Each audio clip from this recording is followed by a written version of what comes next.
આજની વાતમાં આપનું સ્વાગત છે અને આજે આપણે વાત કરીશું જે સૌથી મોટો મુદ્દો છે યુનિફોર્મ સિવિલ કોડ। ગુજરાત વિધાનસભામાં આજે ભાજપ સરકાર યુનિફોર્મ સિવિલ કોડનું બિલ લઈને આવી અને ખુદ મુખ્યમંત્રીએ આ બિલ રજૂ કર્યું। મુખ્યમંત્રીએ કહ્યું કે તમામ વર્ગના, તમામ ધર્મના, તમામ સમુદાયના લોકો માટે એક સમાન નિયમ હોવો જોઈએ। બંધારણે આ હક આપ્યો છે, પરંતુ રાજકીય ઈચ્છાશક્તિઓના અભાવે દેશમાં આ કાયદો ન બની શક્યો અને તેની શરૂઆત उत्तराखंड थी। हवे गुजरात एवं बीजू राज्य बन्यु छे के ज्यां आ बिल लाववामां आव्युं छे अने आ बिल लाववा पाछळना कारणों मुख्यमंत्रीए समजाव्या के आ बिल जे छे लाववा पाछळनो मुख्य उद्देश्य छे के गुजरातनी जे महिलाओं दीकरीओ साथे अन्याय थयो छे ते अन्याय न थाय अने तमाम महिला दीकरीओने एक समान हक मळे तेना माटे जे छे आ बिल लाववामां आव्युं छे। अल्पसंख्यक समुदायमां महिला दीकरीओने जे हक नहीं मळता ते हक बीजा धर्मनी जेम ज मळे अने तेमनो जे अधिकार छे पछी ते वारसाई संपत्ति उपर होय, छूटाछेडानी वात होय के लगननी वात होय, आ तमाम जग्याए नियमों सरखा थाय अने बहु जे एकथी वधु लग्नो छे तेना उपर प्रतिबंध आवे ते माटेनी जोगवाई आ नियमोमां करवामां आवी छे। अने ते वात खुद मुख्यमंत्रीए कही। मुख्यमंत्रीए कह્યું કે આ બિલ લાવવા પાછળના જે અમારા મુખ્ય કારણો છે તેમાં બેન દીકરીઓને થતા અન્યાયની વાત છે। નામ બદલીને જે લોકો બેન દીકરીઓને ભરમાવે છે તેમની સામે કોઈ પ્રકારની જે છે એક્શન, કડક એક્શન લઈ શકાય તેની જોગવાઈઓ આ બિલમાં કરવામાં આવી છે। મુખ્ય 3 પાયા ઉપર આ બિલ જે મુખ્ય 4 વસ્તુ આ બિલની અંદર સાંકળી લેવામાં આવી છે તેની વાત કરીએ તો લગ્ન માટેનું રજિસ્ટ્રેશન અનિવાર્ય કરવામાં આવ્યું છે, છૂટાછેડા માટેનું રજિસ્ટ્રેશન અનિવાર્ય કરવામાં આવ્યું છે। એની સાથે સાથે लिव इन रिलेशनशीप में जो रहेवू होय तो तेनुं पण रजिस्ट्रेशन अनिवार्य है। तेनुं जो पालन नहीं करवामां आवतुं तो सजानुं प्रावधान करवामां आव्युं छे। बीजी तरफ वारसाई हक में बेन दीकरीओने पुत्र जेटलो ज हक मळे ते माटेनी जे छे ते जोगवाई करवामां आवी छे। अल्पसंख्यक समुदाय में दीकरीओने वारसाई हक नहोतो मळतो अथवा तो जे मळतो तो ते पुत्र करता ओछो हतो ने एटला माटे जे छे आ प्रकारना नियम तमाम जग्याए लागू करवामां आव्या छे। फक्त एक समाज माटे, एक धर्म माटे नहीं, तमाम धर्म वर्ग समाज माटे आ नियम लागू पड़शे ते प्रकारनी वात मुख्यमंत्रीए करी। 7-7 वर्षनी सजानी जोगवाईओ पण जे नियमोनुं उल्लंघन थशे तेनी अंदर छे। लिव इन रिलेशनशीपमां पण जो छे सगीरा साथे लिव इन रिलेशनशीप करवामां आवे छे तो तेमां पोस्को हेठळ कारवाईनी वात करवामां आवी छे। एटले बधाने आ नियम लागू पड़े, कोई एक व्यक्ति, एक संप्रदाय, एक धर्म माटे नियम न रहे ते प्रकारनो दावो मुख्यमंत्रीए कर्यो। मुख्यमंत्रीए कह્યું કે તમામ વર્ગને લઈને અમે ચાલવા માટે આ કરી રહ્યા છીએ। કોઈ સમાજને કે સમુદાયને હેરાન કરવાની વાત નથી। કેટલીક જગ્યાએ અલ્પસંખ્યક સમુદાયોમાં કેટલીક જે ગેરમાન્યતાઓ હતી અથવા તો તેમને જે વિરોધની વાત હતી, એક ગેરસમજ હતી, એ ગેરસમજો દૂર કરવાનો પણ મુખ્યમંત્રીએ પ્રયાસ કર્યો। મુખ્યમંત્રીએ કહ્યું કે અલ્પસંખ્યક સમુદાયની અંદર મુસ્લિમોમાં કઝિન વચ્ચે જે છે લગ્નને મંજૂરી આપવામાં આવે છે તો તેમાં સરકારે કોઈ બદલાવ નથી કર્યો, તે માન્ય રાખવામાં આવ્યું છે।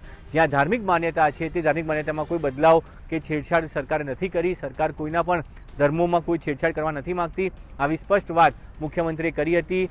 તેમણે તમામ મુદ્દાઓ રજૂ કર્યા અને કહ્યું કે આ બિલને સર્વાનુમતે પસાર કરવામાં આવે પણ વિપક્ષ દ્વારા જે છે તેનો વિરોધ કરવામાં આવ્યો અને કોંગ્રેસના અધ્યક્ષ અમિત ચાવડાએ સીધી રીતે કહ્યું કે આ બિલની અંદર અનેક ત્રુટીઓ છે। બિલને તૈયાર કરવામાં જલ્દબાજી કરવામાં આવી છે, એટલે કે વગર તૈયારી આ બિલ રજૂ કરવામાં આવ્યું છે। કોંગ્રેસનો આરોપ છે કે જ્યારે કમિટી બનાવવામાં આવી હતી તો કમિટીનો રિપોર્ટ કેમ સાર્વજનિક કરવામાં ન આવ્યો? કમિટીના રિપોર્ટના આધારે બિલ બન્યું છે તો આ બિલ ઉપર ચર્ચા કરવા માટે કમિટીનો રિપોર્ટ કેમ ન આપવામાં આવ્યો? કમિટીના રિપોર્ટમાં 1 લાખ લોકોના વાંધા સૂચનો આવ્યા છે તો એ વાંધા સૂચનોનો અભ્યાસ કરવાની તક કેમ ન આપવામાં આવી? આ તમામ મુદ્દાઓ અમિત ચાવડાએ ઉઠાવ્યા અને તેમણે કહ્યું કે સરકાર ફક્ત પોતાના રાજકીય હિતો સાધવા માટે જે છે આ બિલ લાવી રહી છે। આ બિલમાં કોઈનું ભલું કરવાનો ઉદ્દેશ નથી, પણ એક સમુદાયને કે વર્ગને ટાર્ગેટ કરી અને બીજા સમુદાય કે વર્ગને ખુશ રાખવાનો પ્રયાસ જે છે કરવામાં આવી રહ્યો છે। પોતાના રાજકીય એજન્ડાઓ માટે સરકાર આ બિલ લઈને આવી છે તે પ્રકારનો આરોપ કોંગ્રેસે લગાવ્યો છે। કોંગ્રેસનો સીધો આરોપ એ પણ છે કે જો બિલમાં તમામ સમુદાય વર્ગની વાત કરવામાં આવી છે કે એક સમાન નિયમો તમામ વર્ગ સમુદાય માટે હોય તો કેમ કેટલીક વિશેષ જાતિઓ અને સમુદાયને આ બિલમાંથી બાકાત રાખવામાં આવ્યા છે? સીધી રીતે કોંગ્રેસનો જે આક્ષેપ હતો એ આદિવાસી સમુદાય માટે હતો, કારણ કે મુખ્યમંત્રીએ કહ્યું કે આદિવાસી સમુદાયને આ બિલમાં ઇન્ક્લુડ કરવામાં નથી આવ્યો। આર્ટિકલના નિયમ હેઠળ તેમને બંધારણના નિયમો એક આર્ટિકલ હેઠળ તેમને બાકાત રાખવામાં આવી છે। આવી જ્ઞાતિઓને કે જેઓની સંસ્કૃતિ સાથે જોડાયેલી છે તેમને કોઈ પણ રીતે આની અંદર ઇન્ક્લુડ કરવામાં નથી આવી, કારણ કે સરકાર એવું કહી રહી છે કે અમે કોઈ સંસ્કૃતિને ભૂલાવવા નથી માગતા, અમે તમામ લોકો માટેની વાત કરીએ છીએ, તમામ વર્ગો માટેની વાત કરીએ છીએ। અને આ જ મુદ્દા ઉપર અમિત ચાવડાએ સરકારને ઘેરવાનો પ્રયાસ કર્યો હતો। તેમણે સીધી રીતે કહ્યું કે સરકાર જે છે એ ફક્ત ને ફક્ત પોતાના રાજકીય એજન્ડા માટે આ પ્રકારના બિલ લાવી રહી છે। આ બિલથી કોઈનું ભલું નહીં થાય। તેમણે સાથે સાથે એ જ ઉદાહરણ ટાંક્યું કે જે રીતે હમણાં છેલ્લા કેટલાક દિવસોમાં ઉત્તર ગુજરાતમાં બે સમાજો વચ્ચે જે પ્રકારની સ્થિતિ ઉત્પન્ન થઈ, તંગદિલીભર્યું વાતાવરણ થયું, ધીંગાણું થયું, ત્યાં કોઈ પણ કાયદા કાનૂનથી સ્થિતિ કાબૂમાં નહોતી આવી, ત્યાં સમાજના લોકોને બેસાડીને વાત કરવાથી સ્થિતિ કાબૂમાં આવી। તો દરેક વસ્તુઓ માટે કાયદાઓની જરૂર નથી હોતી, પણ જે કાયદાઓ હોય તેનું અમલીકરણ કરવામાં આવે અને સામાજિક રૂઢિચુસ્તતાઓ અથવા તો સામાજિક જે નિયમો છે તેનું પાલન કરવાની જરૂર હોય છે। અને એટલા માટે તેમણે ઉલ્લેખ કર્યો કે આ ધીંગાણાઓ જ્યારે થયા બે સમાજ વચ્ચે ત્યારે કોઈ કાયદાઓ કામ નહોતા લાગ્યા, તો શું આ નવો કાયદો આવવાથી આ ધીંગાણાઓ બંધ થઈ જશે? શું બે સમાજો વચ્ચેની જે દુશ્મની ઊભી થઈ હતી, જે ખાઈ ઊભી થઈ હતી, શું એ દૂર થઈ જશે? આ તમામ સવાલો જે છે એ અમિત ચાવડા દ્વારા ઉઠાવવામાં આવ્યા અને કોંગ્રેસ સીધી રીતે આ બિલનો વિરોધ કરે છે, કારણ કે કોંગ્રેસે એવું કહ્યું કે આ બિલ ખૂબ ઉતાવળથી લાવવામાં આવ્યું છે, તેની અંદર કોઈ પણ પ્રકારનો અભ્યાસ કરવામાં નથી આવ્યો। કહેવામાં આવ્યું કે જે કમિટી બનાવી હતી, કમિટીના ભલામણોના આધારે આ બિલ લાવવામાં આવ્યા છીએ, પણ એ કમિટીની ભલામણો કોને વાંચવા મળી? એ રિપોર્ટ જ નથી આવ્યો, તો એ રિપોર્ટ વગર કેવી રીતે ભલામણો સ્વીકારવામાં આવી? જો રિપોર્ટ ટેબલ થયો હોત તો તેની ભલામણોનો અભ્યાસ કરવાનો સમય મળતો અને તેના આધારે વિપક્ષ પોતાની વાત રજૂ કરી શકતો નહીં। એટલા માટે વિપક્ષ દ્વારા આ બિલનો વિરોધ કરવામાં આવ્યો છે। પહેલેથી જ આમ આદમી પાર્ટીએ વિરોધ કરી દીધો હતો। ચૈતર વસાવાએ સીધી રીતે કહી દીધું કે આ બિલમાં ભલે આદિવાસીઓને બાકાત રાખવામાં આવ્યો, પણ આ સંસ્કૃતિ અને તમામ સમુદાયથી વિરોધનું બિલ છે ને એટલા માટે આમ આદમી પાર્ટી પહેલેથી આ બિલનો વિરોધ કરે છે। અને ચૈતર વસાવાએ સીધી રીતે ખુલ્લેઆમ આ બિલનો વિરોધ જ્યારથી આ બિલ લાવવાની વાત થઈ અથવા તો કમિટી બની ત્યારથી ચૈતર વસાવા મુખર થઈને આ બિલનો વિરોધ કરતા રહ્યા હતા અને આજે પણ તેમણે આ બિલનો વિરોધ કર્યો છે। એટલે બંને મુખ્ય વિપક્ષી પાર્ટીઓએ આ બિલનો વિરોધ કર્યો છે। સરકાર પોતાની બહુમતના જોરે આ બિલને પાસ કરાવીને કાયદો પણ બનાવી લેશે, પણ મુખ્ય વાત એ જ છે કે શું બિલમાં જે પ્રાવધાનો લાવવામાં આવ્યા છે એ પ્રાવધાનોથી ખરેખર કોઈ એક વર્ગનું ભલું થશે?